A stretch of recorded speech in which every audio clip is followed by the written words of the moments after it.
I want you to play a game with me, Ray. I don't want to play a game. Oh, please. No. I said play a game with me, Raymond. Right. Lovely. We've got all these suits and tough guys and aristocrats and things and such and this, and we're going on a shoot. So, but we are what? We're selling weed, man. I mean, it's very juvenile, but yet it's a very legitimate business being run by adults who are very smart, and there are heavy-duty consequences in it. It's not you're at the corner of 11th and 11th Street stealing some weed movie. Every process, you know, directing always has a certain sense of alchemy to it, and every director's process is so wildly different. And Guy's is very orientated to his impulse on the day. He comes out, right, fuck the script off, this is what we're gonna do. You're gonna walk over here, you're gonna say this to him, you're gonna do that, get in the tent, figure out what you want to say, and I'm gonna make it all adult-like. I was just like, all right, let's go. I know he has a huge part in the construction of the script and the dialogue, and he's even coming up with bits and pieces today. You know, suggest a couple of lines of dialogue that aren't written in the script, and it's tasty stuff. It's really, really tasty stuff. Like, I remember the first film of his, like many others that I saw, was Lock, Stock. Just the riff, it's just like jazz, you know? I think it's fun.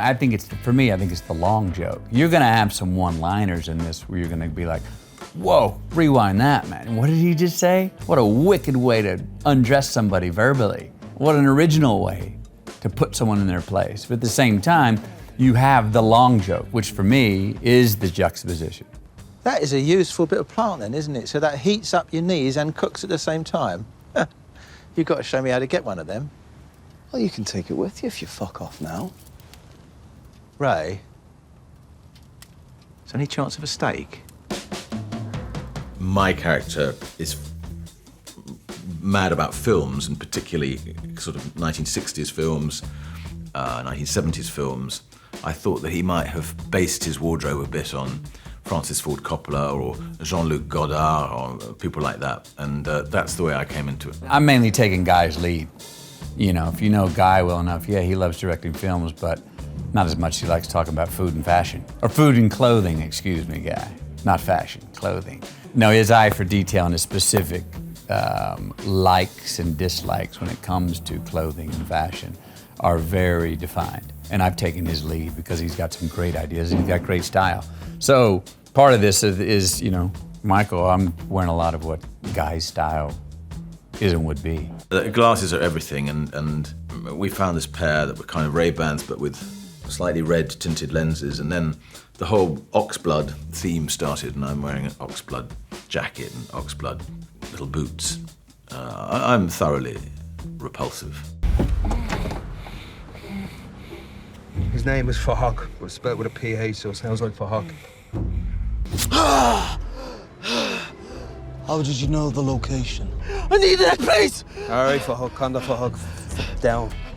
Yeah, so the lads commit the crime, his boys, and they're not very good at it, i.e. they post it on YouTube, and it's found out who did it, and I fall on the sword. I take the bullet for them. I go and see Charlie's character, Ray, and I have a word with him and say, you know, my boys don't know what they're doing, and avail of me as you will until the debt is paid, whatever the debt may be.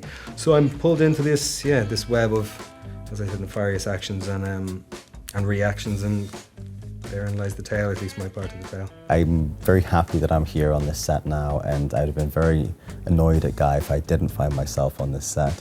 Because when I sat down and met Guy for the first time for King Arthur, we had a lovely time. We ended up sitting for 3 hours, and we didn't talk for 1 minute about King Arthur, but we talked for about 2.5 hours about the California marijuana business.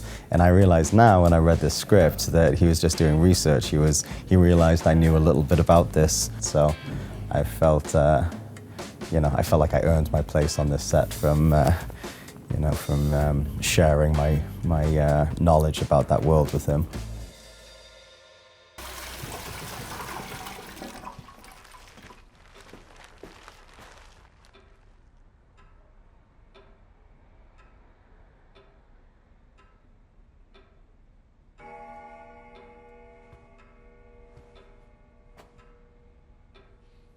Is there a problem here, Ray?